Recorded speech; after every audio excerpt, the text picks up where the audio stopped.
कई बार जब घर में सामान नहीं होता दोस्तों, तो ये आलू की सब्जी आपके बहुत काम आएगी। इंस्टेंटली बन जाती है और बहुत ही यूनिक भी है। तो ये सब्जी बनाने के लिए मैंने यहाँ पर 2 छोटे आलू लिए हैं। ध्यान रहे, बहुत बड़े आलूओं का यूज मत करना, छोटे आलू ही आप लेना और उनको ऐसे छोटा छोटा काट लेना। अब सीधा ही मिक्सी में चलते हैं और मिक्सी में मैंने यहाँ पर आधा इंच अदरक डाली है, 1 हरी मिर्च डाली है, 3-4 लहसुन की कली आप डालना और उसके साथ साथ जो कटे हुए आलू हैं उनको डालना। ध्यान रहे, पीसते वक्त यहाँ पानी बिल्कुल भी नहीं डालना है और पीसते वक्त शुरुआत में हमेशा पहले पल्स मोड में पीसना। पल्स मोड में पीसने के बाद फिर एकदम लो स्पीड पे काफी देर तक आप पीसना, तो ही आपको एकदम परफेक्ट पेस्ट मिलेगा। अब मैंने आपको जानबूझ के बोला था कि यहाँ पर ज्यादा आलूओं का यूज मत करना।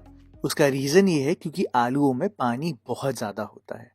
तो सीधा ही एक बड़ी सी थाली में आप यहाँ पर आलू के पेस्ट को बिछाना और फिर डालना इसमें नमक, अजवाइन और थोड़ी सी बेसिक सी चीजें और डाली है, जैसे कि हल्दी पाउडर, आधा चम्मच लाल मिर्च पाउडर, आधा चम्मच ही आप गरम मसाला डालना और फ्रेश धनिया के साथ साथ कसूरी मेथी जरूर डालना, क्योंकि बेसन के साथ कसूरी मेथी बहुत अच्छी लगती है। मैंने पहले ही इन सारी चीजों को, मसालों को अच्छे से मिलाया है और अब यहाँ पर बेसन डाला है। इन टोटल दोस्तों मैंने अभी यहाँ पर 1.5 कप बेसन डाला है और एंड में मैं आधा कप और डालूंगा, और वो स्टेप आप ध्यान से देखना कि एंड में क्यों डालना है।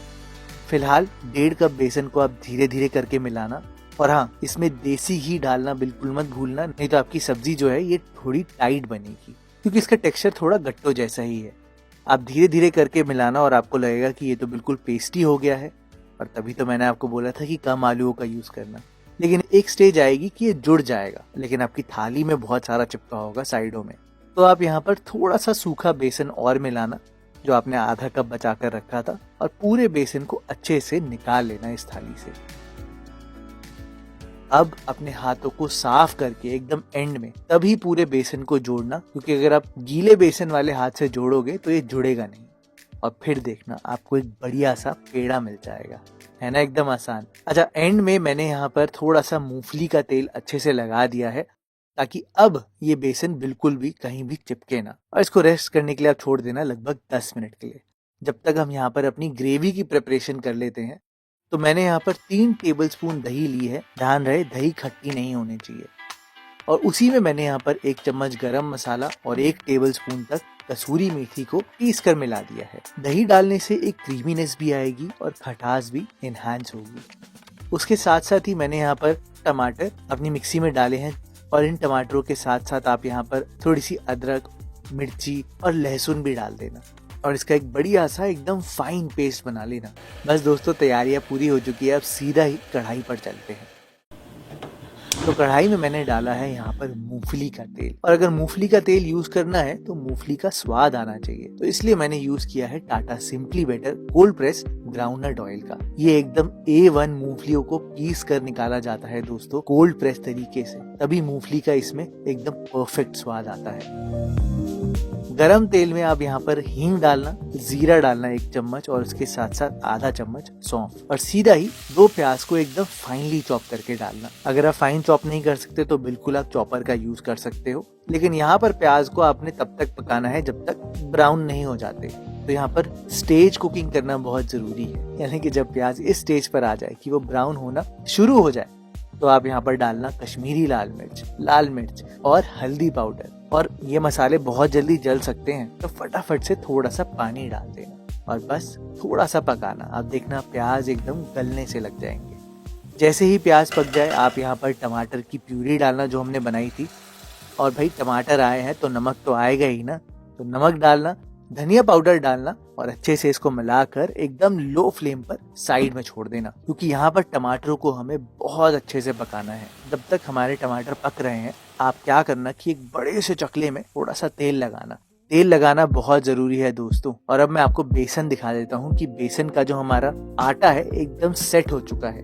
उसी का ही अब आप पेड़ा लेना और इसको बहुत पतला सा बेल लेना। ऐसा कुछ नहीं है कि आपको राउंड करना है, इंडिया का मैप भी यहाँ पर चलेगा, लेकिन कोशिश करना कि आप इसको इवनली एकदम पतला बेलना, तभी आपके रोल्स एकदम सही बनेंगे।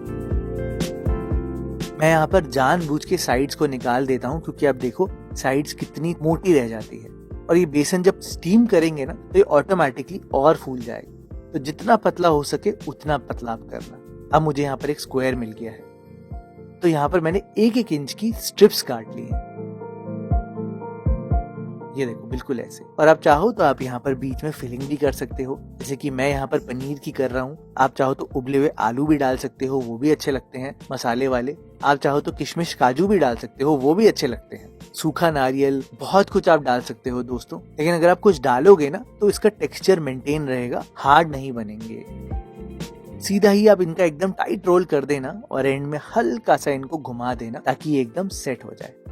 और आप देखो कितने परफेक्टली बनकर आए हैं। ध्यान रहे इनको बहुत बड़ा मत बनाना, नहीं तो ये आपको बहुत डेंस लगेंगे। छोटे छोटे 1 इंच के एकदम परफेक्ट बनते हैं ये। अच्छा, इतनी देर में अगर मैं आपको दिखाऊं अपनी कढ़ाई, तो टमाटर तो बहुत अच्छे से पक चुके हैं, तेल भी एकदम अलग हो गया है। तो यही दोस्तों बिल्कुल राइट स्टेज है कि अब जो इसमें हमने गरम मसाला कसूरी मेथी मिलाई वो आप यहाँ पर डाल देना। और दही बहुत जल्दी पक जाती है दोस्तों, तो दही डालते ही फटाफट से आप करछी चलाना और मुश्किल से 2 मिनट में ऐसा होगा कि फिर से तेल अलग होना शुरू हो जाएगा। तो बस अब आप यहाँ पर डालना 2 से 3 कप पानी। इस ग्रेवी के ऊपर आप एक छन्नी सी रखना और छन्नी के ऊपर हमारे सारे आलू और बेसन के रोल को ऐसे सजा देना। हम बेसिकली स्टीम करने वाले हैं। आप चाहो तो इनको डायरेक्टली ग्रेवी में डाल के भी 10 मिनट तक पका सकते हो, वो भी एक ऑप्शन है, अभी आपको बताता हूँ।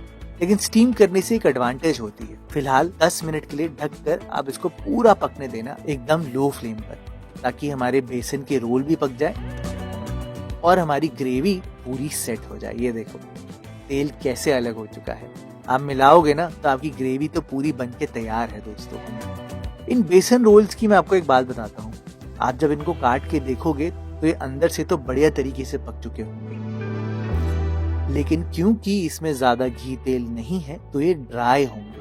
तो अगर आपको ये ड्राइनेस पसंद नहीं है, आप खा कर देखना। अगर नहीं आती तो मेरे कहने पे आप इनको फ्राई भी कर सकते हो। ये देखो मैं आपको करके दिखा देता हूँ। अगर आपको फ्राई करना लगता है कि ये हैवी हो जाएंगे तो बिल्कुल आप इनको मेरी तरह सीधा ही ग्रेवी में भी डाल सकते हो। बस फर्क ये होगा कि ये हल्के से ड्राई होंगे अंदर से। ग्रेवी में डालकर आप इनको 5 मिनट तक ढककर और पकाना और बस दोस्तों आपके आलू बेसन की एकदम नई तरीके की सब्जी बनके पूरी तैयार है। आप ये बना कर देखना, जरूर पसंद आएगी।